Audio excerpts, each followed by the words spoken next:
5 каналдын түз эфирдеги берүүлөрүн ой бүгүн программасы менен улантабыз. Аны мен Каныкей Бозгунов алып барам. Саламатсызбы? 2020 жылды узатып, жаңы жылдын босогосунда турабыз. Бул арада ар бир тармак боюнча 2020 жылдагы жыйынтыкты чыгарууга аракет кылуудабыз. Бүгүн болсо бизнес коомчулугундагы негиле Кыргызстандагы ишкерликтин абалы тууралуу кеп кылалы деп турабыз. 2020 жылды кандай жыйынтыкта атат дегиле, бул жыл ишкер чөйрө үчүн кандай жыл болду, кандай кемчиликтер, жоготуулар, кандай жетишкендиктер болду, ошол тууралуу бүгүн талкуубузда кеп кылабыз. Студиябыздын меймандары менен тааныштырайын. Экономика министрлигинин салык саясаты башкармалыгынын жетекчиси Кубанычбек Ысабеков. Саламатсызбы? Кош келиңиз. Жеке ишкер соода өнөр палатасынын мүчөсү Талапбек Маткерим уулу жана ЖИА бизнес ассоциациясынын төрагасы Жодар Омошов. Саламатсыздарбы? Кош келиңиздер. Дагы бир коногубуз бир аз кечигип атат. Эл аралык ишкерлер ассоциациясынын вице-президенти Сайкал Асылбекова бир аздан биздин катарыбызга кошулмакчы. Алгач өткөн жумада эл аралык ишкерлер кеңеши ушул бизнес коомчулугунун абалы дегеле жыл жыйынтыгын чыгарган маалымат жыйынын өткөрдү эле. Ошол жыйындан кабарчыбыздын даярдаган сюжети бар. Ошону көрүп алсак, андан кийин талкуубузду баштайлы. Пандемиядан улам Кыргызстанда экономикалык каатчылык жаралып, жумушсуздук күч алды. Ишканалар пайда көрбөй, жумушчулардын санын кыскарткан. Айрымдары такыр эле жабылууга аргасыз болду. Анткени кичи жана орто бизнес ээлерине колдоо болгон эмес. Соңку 9 ай ичинде азык-түлүктүн баасы 12%га жогорулап, жергиликтүү өндүрүм былтыркы жылга салыштырмалуу 5%га төмөндөдү. Тоокент тармагы эле 20 миллион доллардан ашык чыгымга учурады. Эң негизги базалык салыктардан бошотуу маселеси аябагандай курч турду. Ошол эле патент, өзгөчө майда жана орто ишканаларга тиешелүү патент, социалдык төлөмдөр, билесиздер, бизде социалдык төлөм 37%га дээрлик 37%га барат. Ошол кыйын болду. Ошондой эле кирешеге жана кошумча нарк салыгына болгон салыктар. Бирок алардын ичинде жок дегенде жанагы социалдык төлөмдөрдү азайтуу боюнча көп сунуштар берилди, бирок ошолор эске алынган жок. Ишкердикти өнүктүрүү үчүн негизги маселелер жыл сайын айтылып, аны чечүү жолдору сунушталат. Бирок андан майнап чыкпай келет. Ишкерлерге айрыкча укук коргоо жана текшерүү органдардын кысымы көп тоскоолдуктарды жаратат. Бир жыл ичинде 42 ишкер салык кызматынын ишмердигине нааразы болуп, бизнес акыйкатчыга арыз менен кайрылган. Укук коргоо органдарына карата 21 арыз түшкөн. 20 арыз толугу менен каралды. Тиештүү мамлекеттик органдарына 10 чара көрүү актылары жөнөтүлгөн.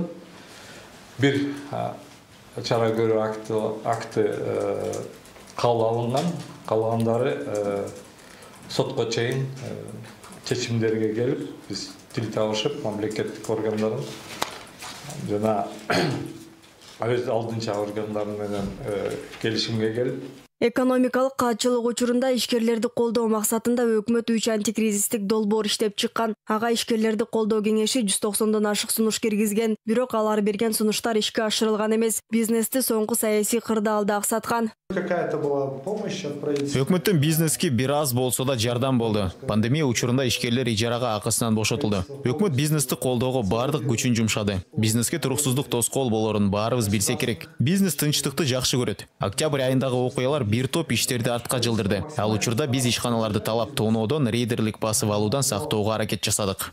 2019 жылы 2 жылга ишкерлерди текшерүүгө мораторий киргизилген. Аны өкмөт 2022 жылдын аягына чейин кайра узартты. Бул чечим вирустун жайылуу шартында ишкердик субъектилерин колдоо максатында кабыл алынган.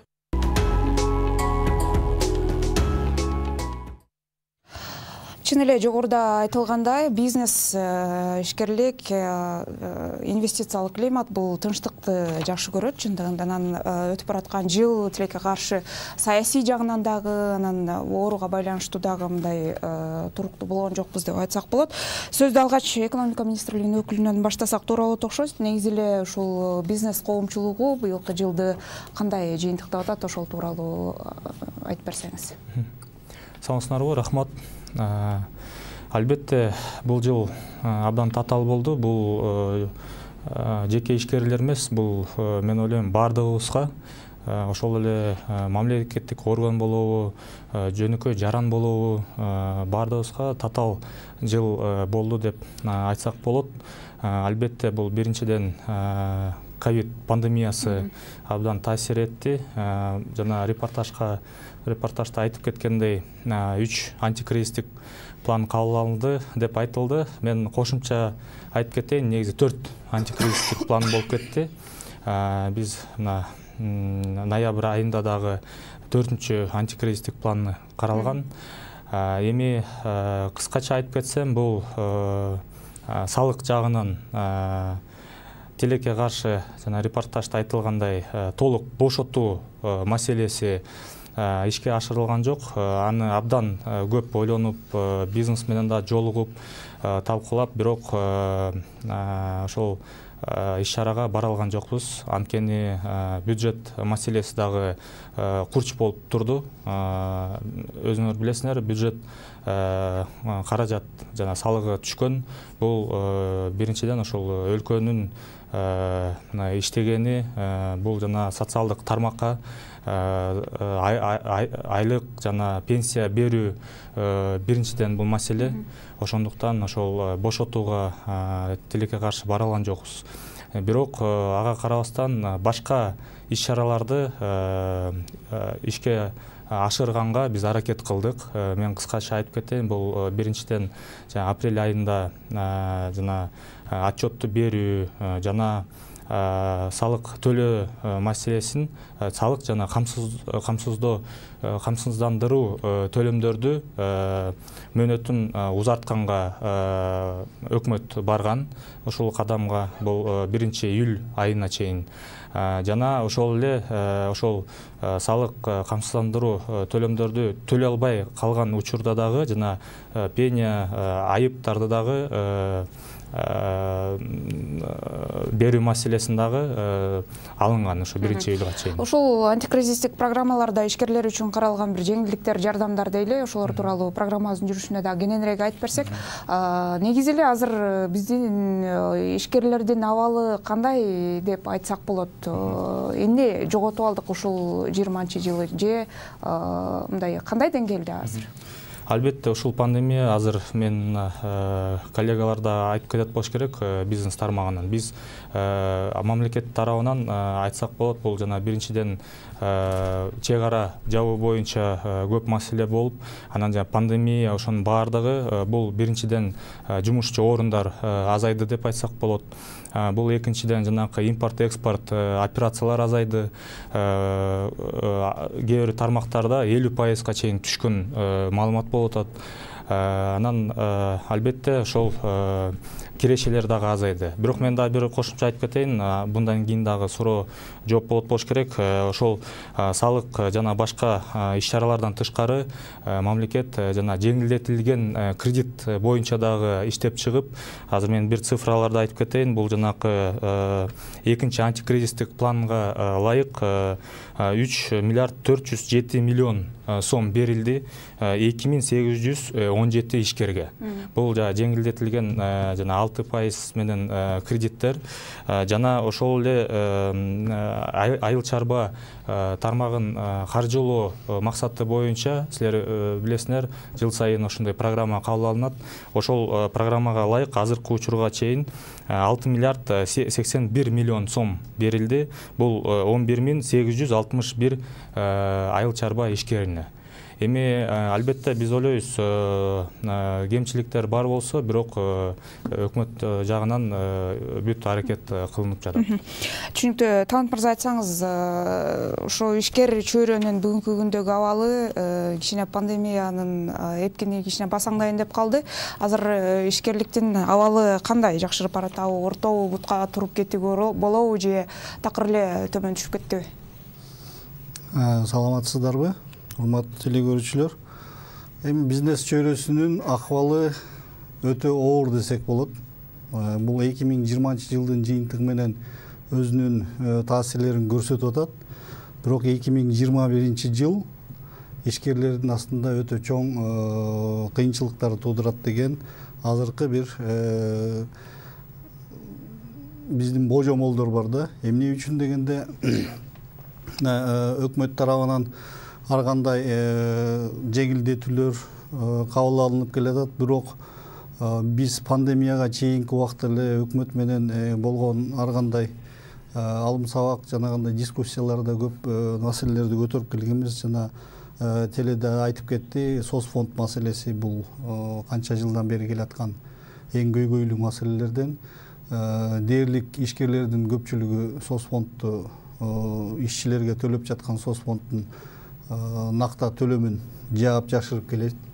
Муну салык жана соцфонд менен чогуу биригип белгилүү бир өлчөмдө бул соцфондду көлөкөдөн чыгарсак жакшы болот эле. Бул соцфонд өтө чоң маселе. Анан пандемия убагында көпчүлүк ишкерлерге сөз берилген боюнча биздин улуттук банктын айтылган расмий жарыялоосунда жанагы алынган кредиттерге каникул берилет деген. Бул каникул берилген каникулдардын бардыгы тең ишкерлер күткөндөй болгон жок. Себеби 3 айлык каникул деп жарыяланды, бирок ошол 3 айлык каникулдун бүтөөрү менен ошол 3 айда төлөнбөгөн кредиттерди пайыз менен гана кайра төлөгөнгө мажбур болушту да. Эгер 3 айлык каникул ошол айларда төлөнө турган пайыздык чен өлчөмдөр дагы каникул болуп төлөнбөй турган болгондо ишкерлерге аябай чоң жардам болмок. Бул сөз түрүндө эле гана 3 айга кечиктирилди, бирок ишкерлер баары бир ошол төлөй турган пайыздардын баарын төлөп атат. Бул ишкерлердин өзү жабыркап турган ишкерлерге өтө чоң бир сокку болду да. Анан дагы айта турган болсок, көптөгөн нерселер бар. Бул биздин экономикалык биримдикке киришибиз биринчи өтө чоң ката деп айта албайм, бирок бул жерге биз даярдыксыз кирдик. Азыркы күндө биз ошонун азабын тартып атабыз. Бизге инвестициялардын келбегенин эң чоң негизги себептеринен бирөөсү мамлекет тарабынан төлөнгөн жанагы кошумча нарк салыгынын кайра кайтарылып бериши. Бул өтө чоң проблема. Ковид пандемиясы келе электен мурунку коомдогу эң чоң ишкерликтеги эң чоң көйгөйлөрдүн бирөөсү болчу. Бирок бул маселе дагы да болсо чечилбей келет. Инвесторлордун көпчүлүгү бул маселенин айынан көпчүлүгү Кыргызстанга келүүдөн баш тартат. Эми үчүн дегенде өнүгөм деген өлкөлөрдүн бардыгы өндүрүлгөн товардын кошумча нарк салыгын эгер канчалык көп экспортко кетирген болсо, бул салыктар кайра бюджет тарабынан ошол ишкерге бөлүнүп берилиш керек болчу да. Бул маселе дагы эле чечилбей жабылып койдон турат. Бул эми пандемияга чейин эле болуп келген. Азыркы күндө дагы өтө көп нерселер бар да. Жалпылап бир сөз менен айтканда бүгүнкү күндө ушул ишкер чөйрөнүн абалы кандай? Жалпылап айтканда ишкер чөйрөнүн абалы ортодон төмөн. Бул 2021 жыл март айы менен дагы таасирлерин көрсөтүшү мүмкүн да. Жодар мырза, сиз эмне дейсиз ишкерлердин абалы тууралуу? Анткени сиздердин ассоциация жүздөгөн ишкерлер менен иштешисиздер, Негизи эле мен Талат мырзанын айтканына кошулам. Кыргызстандын өзүңүз билгендей азыркы ички күндүн сооданын көлөмү 5%ке чейин төмөндөдү. Бул биринчиси. Экинчиси, өзүңүздөр билгендей Кыргызстанда 2 миллионго жакын жараныбыз бул жумушка жарактуу жарандар деп эсептелет. Ошонун жарымы 1 миллионго жакын бул тегелүү секторунда иштегендер. Март айынан баштап азыркыга чейин биринчи толкун жана экинчи толкун болуп, азыр пандемия уланып келе жатат. Кыргызстандын бюджетинин 80% бул орто жана чакан бизнестен келип түшөт. Ошо орто чакан бизнестин азыркы учурда 60га жакын пайызы биздин ассоциациябыздын кылган статистикасына жараша 60га жакын пайызы ушул пандемия COVID-19-дан эң көп жабыркаган сектор болуп аныкталды. Мен сизге мындайча айтайын. Кыргызстанда 2020 жылы 4 нерсе болуп өттү. Бул 4 сокку десек болот экономикага. Биринчиси бул COVID-19, экинчиси COVID-19дон улам жабылган чек-аралар. Андан кийин доллардын кескин түрдө 15%га чейин көтөрүлүп кеткени, ошондой эле саясий окуялар. Саясий акыркы мына октябрь айында саясий окуялар. Акыркы 30 жылда Кыргызстан экономикасы мынчалык бир сокку көргөн эмес. Эми ушундан улам анан ковид дагы мындай нерсе экен да, бул деген 3 ай болгондон кийин эртеси эле жашоо мурдагыдай эле кайра уланып кетпейт экен да. Аны деген кийинки шоковый немелери улана берет экен. Ошондон улам мындайча айтканда 9 айдан бери Кыргызстан экономикасы турат. Биз башка өлкөлөрдөн айырмаланып, биздин мамлекеттен эмнени күттүк, өкмөттөн эмнени күттүк, алар эмне бере алды деген суроо туулат бул жерде. Чет өлкөлөрдө билгендей, орто жана чакан бизнеске өзүнүн мындайча айтканда оборотунда акчасына жараша кээ көмөк акчалар берилди.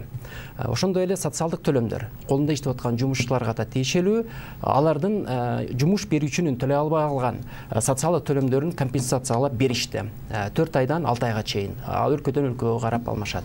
Кыргызстанда 3 айга чейин эле салыктардын алым штрафы жана анын үстүндөгү айыппулдар алынбайт деди. Ошондой эле 3 айдан кийин жаңылбасам экономика министрлигинин өкүлдө турат.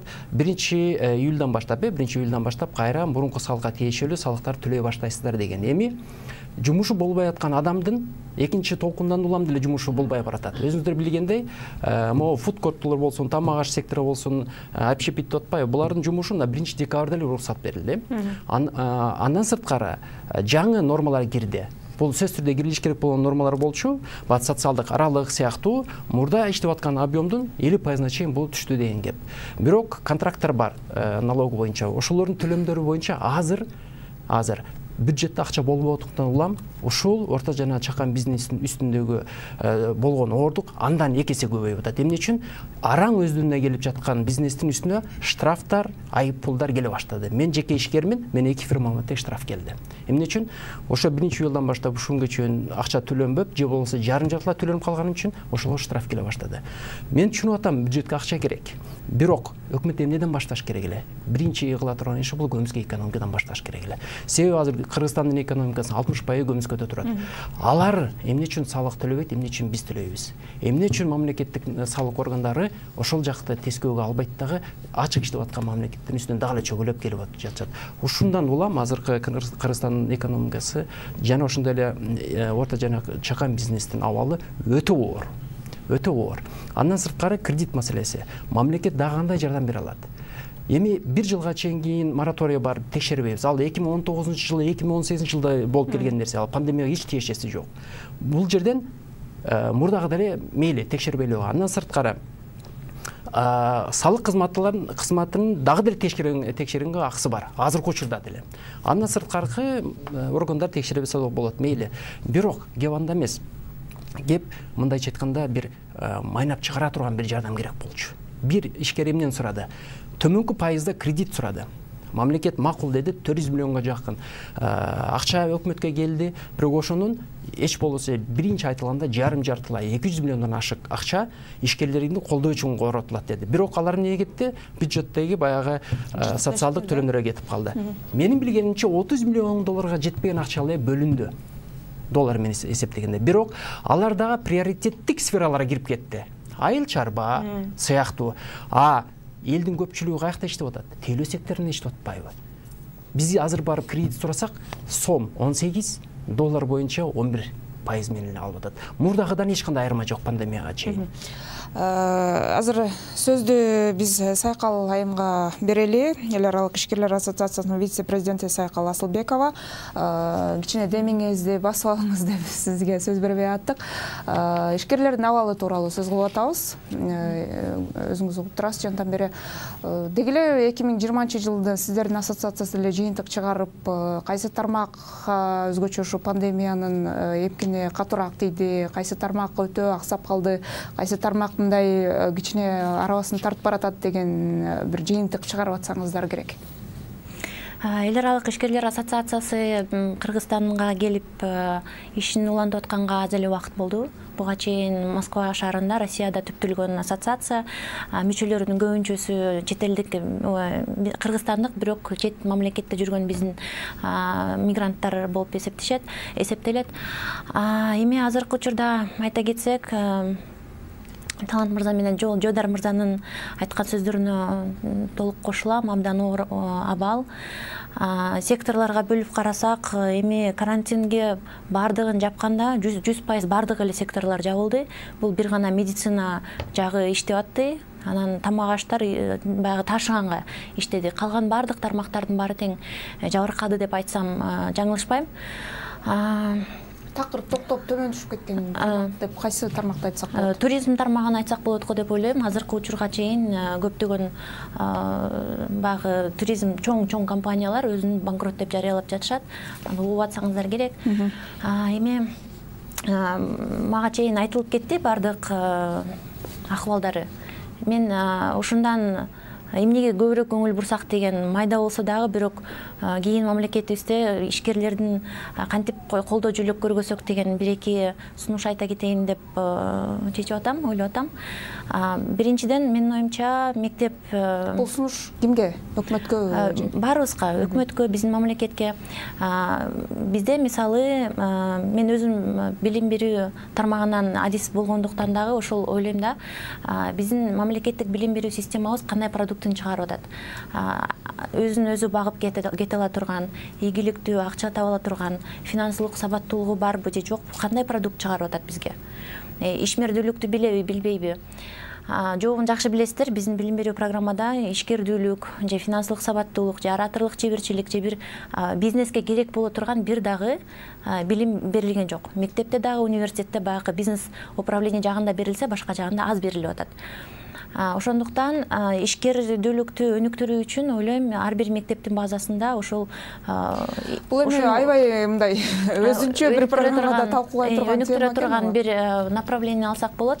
Ал эми азыркы учурда болсо антикризисный менеджмент деген бир консультативный иштерди жүргүзсөк жакшы болот го деп ойлойм да. Эл аралык уюмдар тарабынан көп эле андай иштер жүргүзүлүп келип атат. Гранттар анда-санда учурда берилип атат, ошондой баягы жабыркаган бизнестерге, жабыркаган уюмдарга көрсөтүлүп келип атат. Жалпысынан алып караганда бизге деле билим берүү тармагына деле абдан чоң баягы кыйынчылык жаратылды. Компаниянын обороту 90%-га чейин ылдыйлап түштү деп айтсак болот. Кубанычбек мырза, сиз жантан бери жогоруда айтылган баягы сын пикирлерди угуп атасыз. Бир эмес 4 антикризистик программа кабыл алдым дедиңиз, бирок баары бир деле ишкерлер бир жардам ала алган жокпуз, көзгө көрүнөрлүк деген дооматтарын айтып атпайбы? Мен угуп дагы анан жазып да эме кылаттым. Талант мырзанын эки маселеси боюнча айтып кетейин. Бул жана Евразия экономикалык биримдикке киргенибиз боюнча. Албетте эми көп ойлор бар бул маселе боюнча. Бирок мен бир аргумент деле айтып коеюн. Биз көп ошо бизнесменде сүйлөшкөндө алар силер деле жок деп айта албайсыңар болуш керек. Бул бажы төлөм боюнча. Эгер биз ал биримдикке кирбесек, биздин продукциябыз бажы төлөмүн төлөш керек болмок. Ошондуктан биздин продукциябыз эми чын айтканда көбү экспорт деген бул жылдан жыл менен келаткан бул традиционный деп коет рынок. Бул Казакстан, Россия Федерациясы. Ошол эле кийим тигүү тармагы, ошол эле айыл чарба продукциясы. Ошондуктан эгер биримдикке кирбесек, бажы төлөм менен биз конкуренцияны биз мүмкүн утулмакпыз да. Ошол эле азыр кетип аткан экспортко продукция боюнча. Экинчи, бул НДС боюнча абдан жакшы маселени көтөрдү Талант мырза. Биз аны билебиз. Ошондуктан 20-жылы апрель айында мыйзам кабыл алынган 44-чү. Ал жерде жана условдук НДС деген кирип атат. Кыскача айтып кетейин, бул мындай жөнөкөй сөз менен айтканда, бул жана 3-чү өлкөдөн бизге товар кирип, ошол товар башка өлкөгө кетсе, бул реэкспорт деп коет. Эми биз канча жылдан бери ошол реэкспорт иштеп жаткан. Негизи баардыгыбыз билебиз, коллегалар деле билет болуш керек. И жана ошол маселени мындай болгондо 3-чү өлкөдөн келет, НДС төлөп, анан 3-чү өлкөгө продукция кеткенде ошол 3-чү өлкөдөн келген НДСти кайтарып бериш керек негизи өкмөт, мамлекет. Негизи көйгөйлүү маселе бар. Бул жерде оңой эмес, анткени силер билесиңер болуш керек, көп иштер да козголгон. Бул мындай айтканда ачык иштебеген ишкерлердин артынан ачык иштеп аткан ишкерлер мындай кыйналып калат да, мындай айткандачы. Ошондуктан биз азыр ошол жана механизм кирген, буюрса 1-январда иштеп баштайт. Ошондо 3-өлкөдөн товарды алып келип, анан ошол товарды жана башка мамлекетке, ошол эле Евразия экономикалык биримдикке чыгарса, бул ошол режим менен колдонсо болот, депозитке төлөп, анан жана Евразия экономикалык өлкөгө кеткенден ал жактан подтверждение келгенден ал толук кыйналбай ошо депозитный счеттон алса мүмкүнчүлүгү бар. Бул жанакыл бюджетке кетип калып, анан комиссия, обследование, текшерүү деген маселелер кылбай, бул толук эле алса болот. Бир условиясы бар, бул ошол режимде 3% төлөш керек. Ошол продукциясынын баасынан да. Бирок ошол эле налог на прибыль, НДС, налог с продаж деген салыктарды төлөбөйт да. Бул эми мен ойлойм, бул биринчи кадам.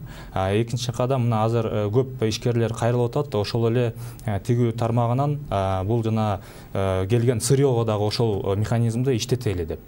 Биз азыр жана жаңы салык кодексинин редакциясынын алкагында ошол маселени да албетте карайбыз деп өзүбүзгө да планга киргиздик. Эми мына Жодар мырза боюнча айтып кетейин, жана көтөрүлгөн маселелер боюнча мындай ирет катарында айтып кетейин, бул жана кичи орто ишкерлерден 80% түшөт деп айтпадыңызбы, салыктарчы? Мен цифралар менен айтып коеюн. Бизде кичи ишкерлер деп бул 8 миллионго чейин айтылат, бул жана обороту да. Бизде 504.118 ишкер бар. Алар болсо ошол бүт салыктардын 13%-ын төлөйт. Бүт жана 100 толук түшкөн. Эми орто ишкерлер болсо, бул деген 2876 ишкер, алар болсо 5,6% төлөйт. Мындай айтканда, чогуу кошкондо 20%-га бул жетпейт да. Эми болсо ири чоң ишкерлер болсо, бул саны 2814 ишкер, алар болсо 81 толук 4%-ын негизи төлөйт да. Бул расмий түрдөгү маалымат, аны расмий түрдө дагы запрос берсе, биз жооп бере алабыз да. Азыр сураныч болсо, мен азыр бүтүрүп коеюн. Бул экинчиден тура маселе болду, жанакы контракт боюнча. Бирок мен бир айтып кетейин, эгер жана пандемия учурунда ким иштебесе, ишкерлерден түшкөн салык ошондо сиз 20%-га тегереги болгон. Кичи орто ишкерлер 20%-ын тегерегинде төлөйт. Уланта бериңиз.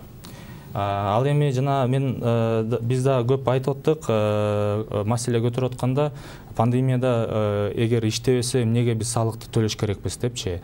Эми негизи салык мындай природасы бул мындай да, сен эгер иштесең, ошонун салыгын төлөш керексиң депчи. Бирок мен кошулам, жанакы салык контракт боюнча негизи көйгөйлүү маселе чыкты. Ушул пандемия учуруна ылайык ошондой маселе чыкты. Аны дагы биз азыр иштеп чыгып атабыз, ошол контракт боюнча өзгөртүү киргизүү боюнча.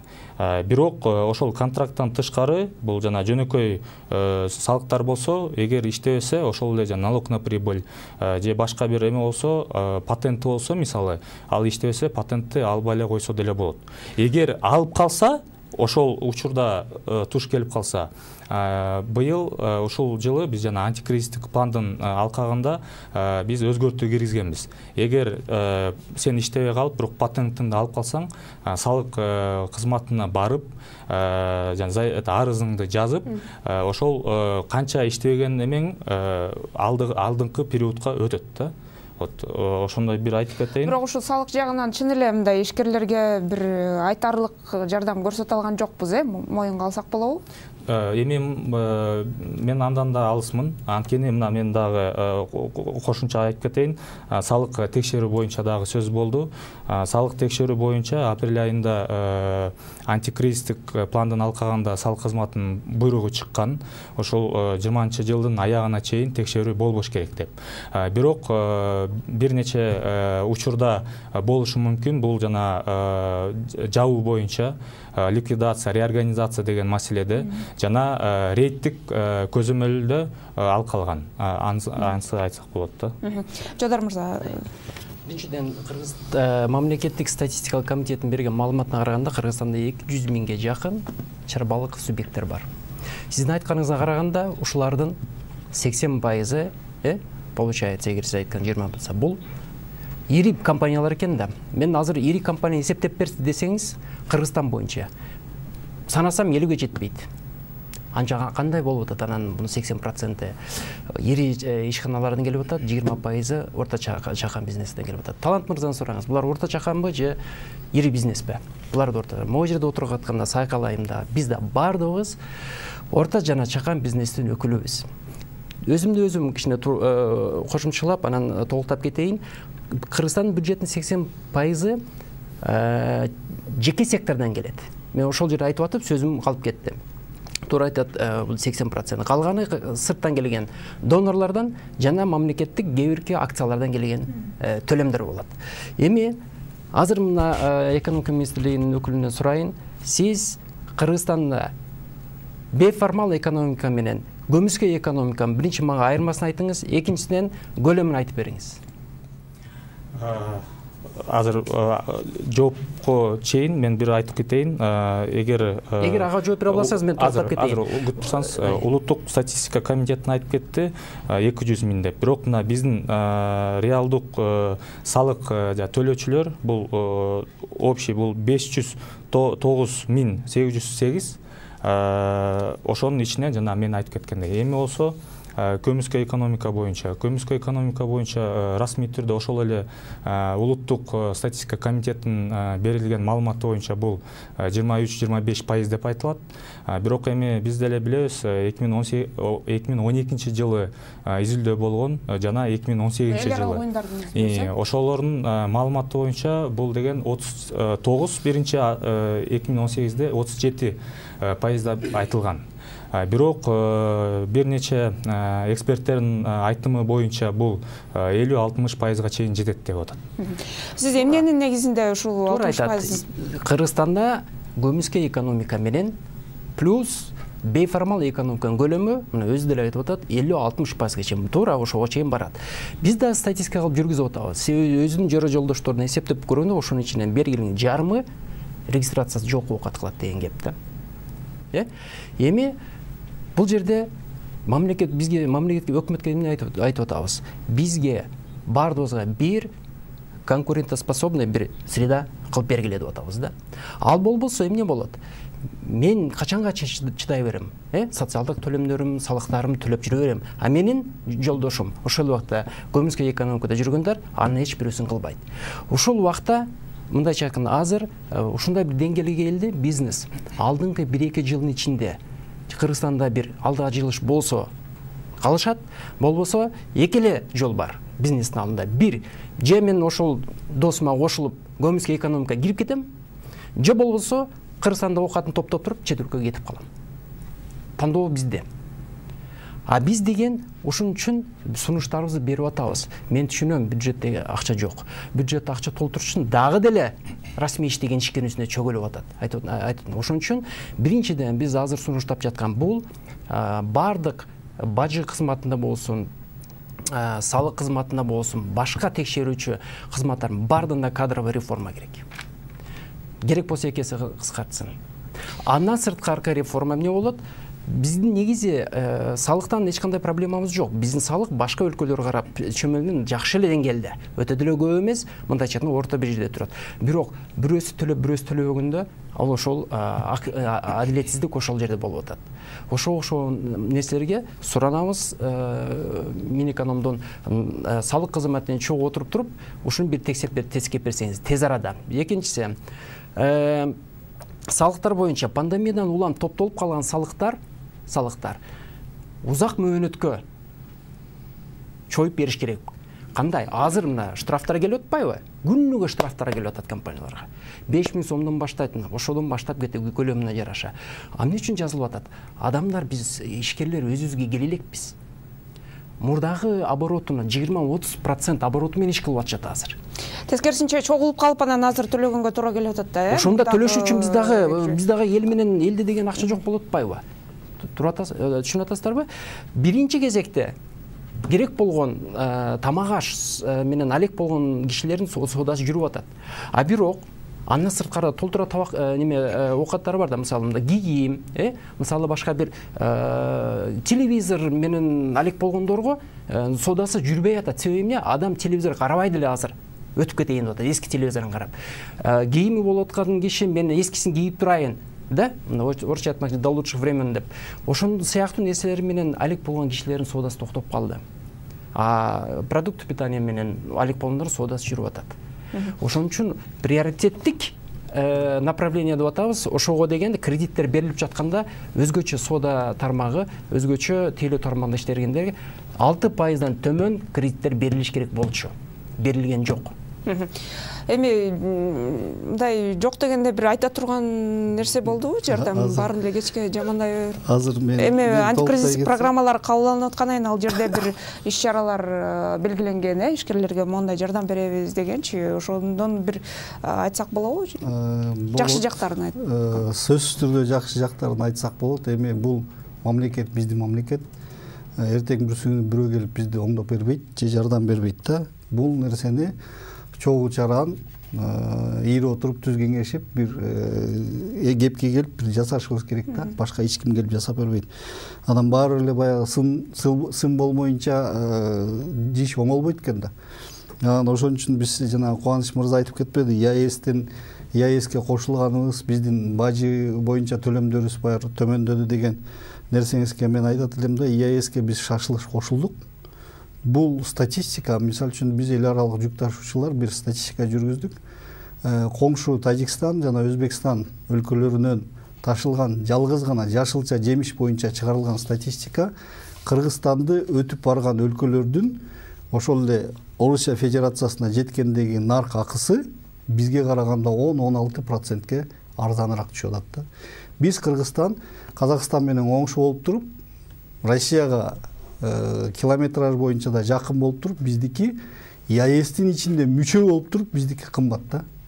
Бул жерде эмне болуп атат? Биз мамлекет катары ЕАЭСтин ичинде өзүбүздү тең ата алып жүрө албай атабыз. Биз көпчүлүк жерден өзүбүздүн позициябызды алдырып коюп атабыз. Эң биринчи нерсе эмне? Биздин азыркы өндүрүүчүлөрүбүздүн эң биринчи көйгөйү эмне? Лаборатория жок. Белгилүү ошол Россиянын рыногунда сата турган сертификатты биздин өлкөдөн ала албайт. Ошол эле Орусиядан, Казакстандан барып алат.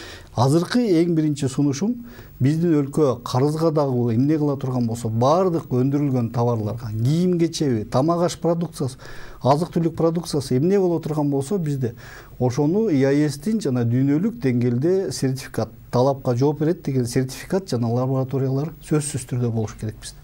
Эгер биз бул лабораторияларды бербесек, биздин бутубуз, колубуз байланган боюнча тура беребиз.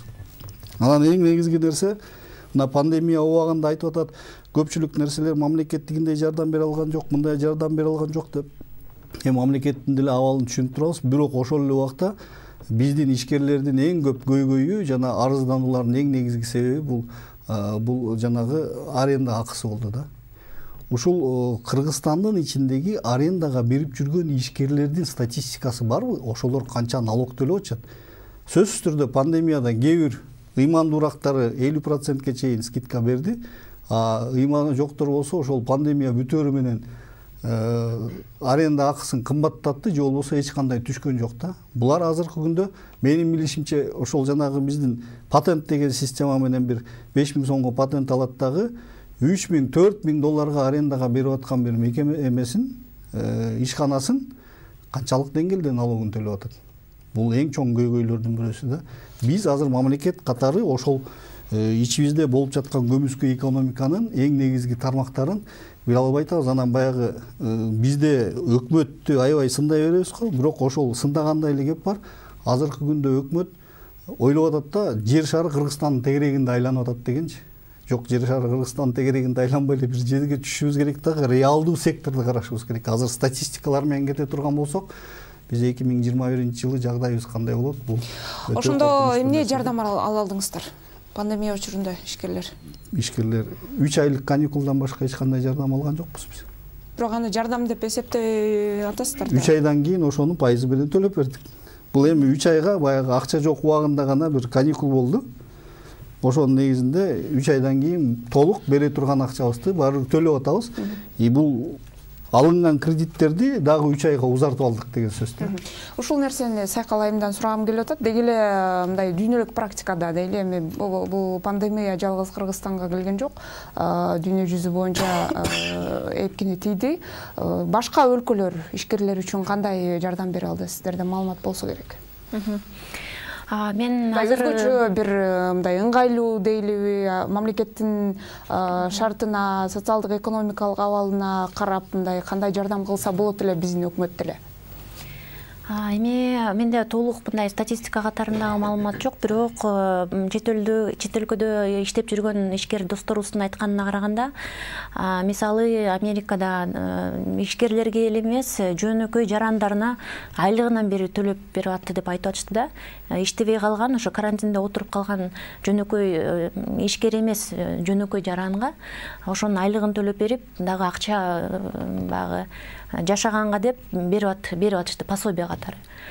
Бул эми асман менен жердей деп айтсак болот. Алардын экономикасы деңгээли канча, биздики канча, бирок ошого карабастан мындай үлгү катары алсак болот да. Башка мамлекеттерди алсак, жанакы төмөн пайыздагы кредиттер, гранттар берилип атты деп айтып атышты. Көп жерде болсо ошол сотрудниктердин айлыгын өзү төлөбөй, ишкер төлөбөй, мамлекет төлөп берип атты. Жана башка немелер болот да окшойт, көп эле жардамдар.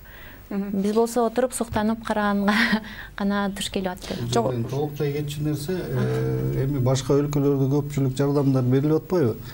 Бизде азыркы мына өкмөткө болгон сунуш, биздин улуттук банктын структурасы, биз улуттук банк боюнча аябай катуу изилдеп көрсөк, улуттук банк биздин өкмөткө да, президенттикке да баш ийбейт экен, азыр өзүнүн устабы боюнча.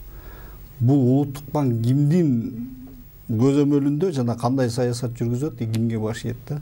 Азыр улуттук банк коммерческий банктардын кредиттери боюнча, доллардын курсу боюнча, бардык нерселер боюнча биз биринчи улуттук банк дейбиз.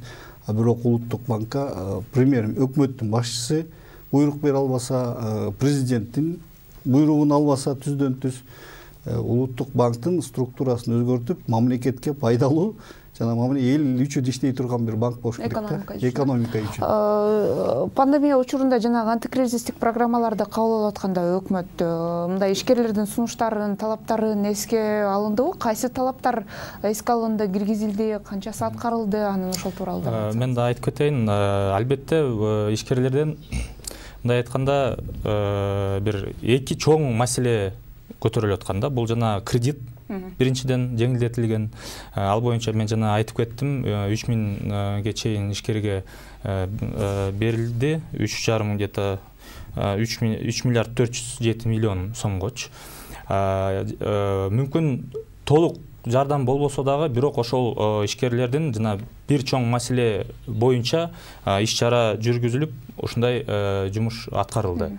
Экинчиден бул көйгөйлүү, бул ошо салык жагы болгон. Салык жагынан жана буга чейин айтып кеткенден тышкары дагы бир кошумча айтып кетейин. Эки мен ойлойм чоң иш чара бул биринчиден жана отсрочка, рассрочка деп коет. Бул жана 1 октябрга чейин ишкерлерге мүмкүнчүлүк берилген, ошо арызын берип салык кызматына төлөй албайм деп, ошону 1 жылга узартканга, ошол төлөй турган салыктарын. Экинчи иш чара бул реструктуризациялоо. Июнь айында мыйзам кабыл алынган. Бул деген жана 2021 жылдын 1 июлуна чейин эгер ишкер бүт толук жана карызын төлөсө, негизги салыгы боюнча бүт жана пеня, айып, жана санкциялар кечилет. Эгер ошол 2021 жылдын 1 июлунан 2021 жылдын 31 декабрына чейин эгер ошол негизги карызын төлөсө, анда ошол пеня, санкция, айыптын 50% кечилет. Бул эми албетте бул мындай түз жана бошоттуу болбосо дагы биз ойлойбуз бул бизнес менен деле жолугаттык, кээ бир эме ишкерлер айтып атты бул деле жардам депчи. Эми болсо уруксат болсо азыр жана көп айтылды көмүскө экономика депчи, жана биздин айымыбыз айтты башка өлкөлөрдө кандай жардам берип жатты депчи. Кыскача айтканга аракет кылыңыз. Кыскача мен бир эле айтып коеюн, бул түздөн түз байланышы бул жана көмүскө экономика. Мына Жодар мырза да айтып атпайбы, жана көп биз айтабыз бир жок дегенде 50% деп коелучу. Эми ойлоп көргүлө, 50% ишкерлер эчтеке төлөбөйт. Бул биринчиден бюджет каражат албайт. Жана ошол бюджет, ошол сиз айткандай ушундай пандемия болобу же башка бир оор учур болобу, бюджет мүмкүнчүлүгү аз. Анткени эгер ошол жана көмүскө экономика төлөбөй жаткан төлөсө, ошол мамлекеттин дагы колу кенен болмок. Ошондо жана ишкер болобу, жаран болобу, жанагы түздөн түз акча берип колдоо мүмкүнчүлүгү болмок. Бул биринчиден. Экинчиден, ошол эле мен түшүнүп атам, ачык иштеген ишкерлер бүт жана салыктарын төлөйт, камсыздандыруу төлөмдөрүн төлөйт. Ошол эле башка конкуренттери болсо төлөбөй, демек басын, өзүнүн продукциясын төмөндөткөнгө мүмкүнчүлүк болот. Эми мен кыскача бир айтып кетейин, ошол көмүскө экономика боюнча биз тараптан абдан чоң оор жумуш жүргүзүлүп жатат. Бул чын айтканда бизге дагы оор болуп атат, мамлекеттик органдарга. Анткени бул жаңы талап болуп атат, жаңы механизм болуп атат. Жана ошол эле ишкерлерге дагы кыйын болуп атат. Биз аны түшүнүп атабыз. Бул жанагы электрондук эсеп фактура, бул көзөмөл кассалык машина, бул жана электрондук түрдө берүү отчеттор жана товарларды маркалоо. Эми ошол буюрса компоненттер иштеп баштаса, бизде салык кызматында мамлекетте мүмкүнчүлүк болот. Ошол продукция өндүрүлгөн тараптан учурдан жана импорт келген учурдан жанакы акыркы жаранга сатуу учуруна чейин ошол бүт цепочка онлайн режимде көрүнүш керек буюрса. Ошондо бул жанакы эгер эл дагы ошол көзөмөл кассалык машина иштеп атканда народный контроль деп коет. Азыр дагы биз иштеп жатабыз стимулдаштыруу. Бул жанакы эгер 100 сомго товар сатып алсаң, азыр кыскача сураныч. Товар сатып алсаң, ошонун бир нече пайызы сага автоматташтыруу түшөт, жана лотерея кылып, ошол элди биз стимул кылалы деп атабыз. Ошондо эгер жанакы түз иштеген, ачык иштеген ишкер иштесе, андан жана көзөмөл кассалык жок, эмеси талаптары жок болсо, ошондо биз ачыкка чыгарабыз. Жана ошол ачык иштеген ишкерлерге биз ошол мындай жакшы шарт түзүү боюнча иш болот. Мен учур менен колдонуп айтып кетейин, бул абдан оор жана өтүш болуп атат. Бирок мен ойлойм, жакын жылдарда биз ошону ишке ашырабыз. Ошол ачык иштеген ишкерлер болсо, буюрса салыгын төлөттүрөбүз. Көмүскө экономика жөнүндө Жодар мырза сиз айтып калбадыңызбы? Жакында эле Жогорку Кеңеш экономикалык амнистия жөнүндө мыйзамды кабыл алып беришти, мыйзам долбоорун. Ушул нерсени ошо талкуулап атканда да көп айтылды да, ишкер чөйрөгө, инвестициялык климатка терс таасир тийгизип калат го депчи. Эмнеге кооптонуу болуп атат? Бул жерде деген экономиканы көмүскөдөн чыгарууга жардам береби ошол? Сөз түрдө бул жардам берет. Сөз түрдө. Бирок ушун менен жамынып алып дагы мындайча айтканда коррупциялык схемалар менен байган адамдардын мүлкүнө легалдаштыруу жолу да ачылып атат. Ошого каршы чыгып аткандар болуп атат. Бул боюнча биринчи Садыр Жапаров мырзанын биринчи 1 айлык мөөнөтү жарыяланган. Эч бир мыйзам негизделбей калган. Ошону азыркы парламент мыйзам менен негиздеп берди. Бирок ал жерде биз ошондой эле айтканбыз, коррупциялык элемент менен башка экономикада көмүскөдө жүргөн ишкерлерди башка кармаңыздар депчи. Анан бул 1 айдын ичинде боло турган убакыт эмес. Көмүскөдөн чыгаруу үчүн узун стратегиялык план жүргүзүш керек. Узун стратегиялык план болбосо эч ким көмүскөдөн чыкпайт. Экинчиси ишеним. Ошол ишкер, көмүскөдө болгон ишкер дагы өкмөткө ишенген учурда гана өзүн барып каттоого алат. ал ишеним болбосо каттоо неме болбойт. Азыр 1 жылдын ичинде деп мөөнөт берди. Көрөбүз, мына буюрса 1 жылдын ичинде көмүскөдө жүргөн ишкерлердин ачыкка чыгат деген үмүттөрү бар. Бирок 1 жылдан кийин аналитиканы көрөбүз, бу кандай болот. Азырынча бирдемке айтыш кыйын. Экинчиден мен кечирим сурайм, бирок дайыр жолу эле салык немесине кайткым келип атат.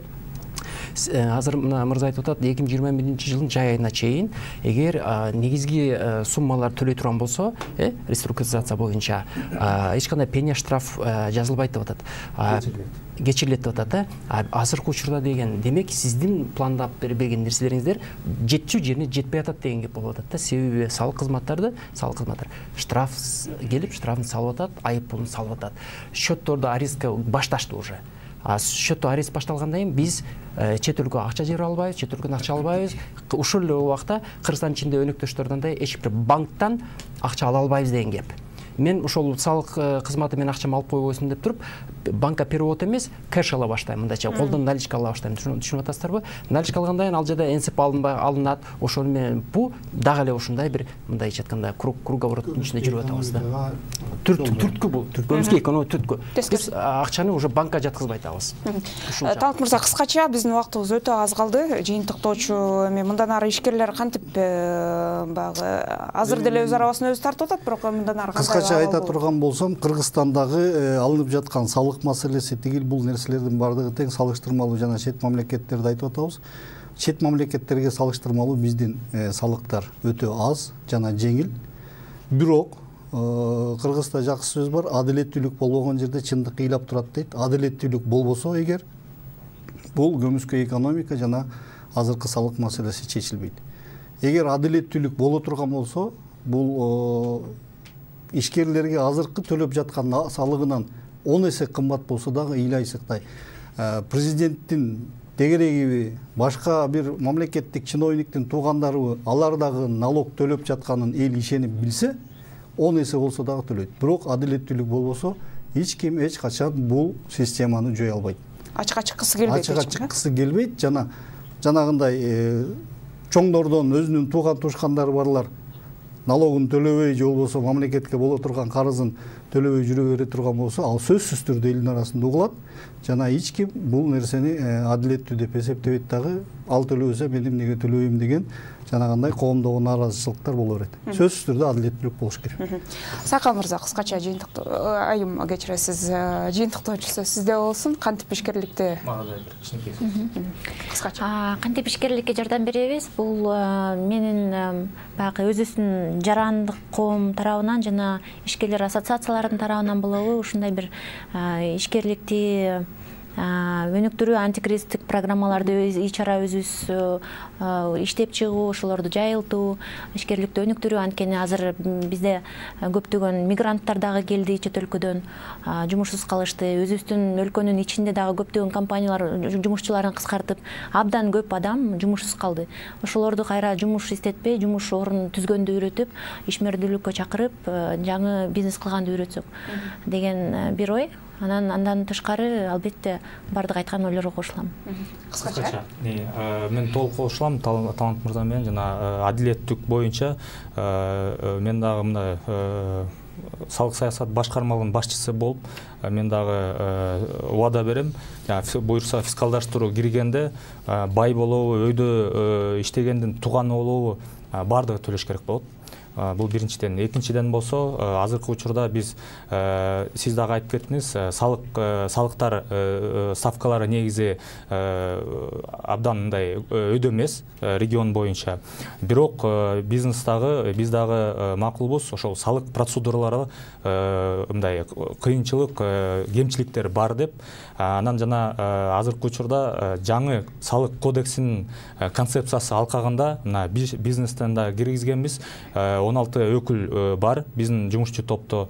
Анан баарды менен иштеп чыгып, ошондо биз дагы ушундай эмеге келдик. Процедуралар жана текшерүү процедуралар эме ошол жерин иштеп чыгыш керекпиз. Ошондуктан азыр мүмкүнчүлүктөн колдонуп, мына коллегаларга дагы, башка жана бизнес ишкерлерге да кайрылып кетем. Бүт сунуштарыңарды бергиле. Биздин концепциябызды колдоду экономикалык реформа кеңеши. Эми болсо биз ошол январь айынан баштап ошол редакциясын жазып баштайбыз. Бүт сунуштарды жумушчу топ карап чыгат жана ошол бизнеске жакшы шарттуу нормаларды иштеп чыкканга аракет кылабыз. Түшүнүктүү. Рахмат, урматтуу коноктор, убактыңыздарды бөлүп келип бергендигиңиздер үчүн. Урматтуу теле көрүүчүлөр, ушуну менен ой бүгүн программасын жыйынтыктайлы. Аны мен Каныкей Бозгунова алып бардым. Саламатта туруңуз.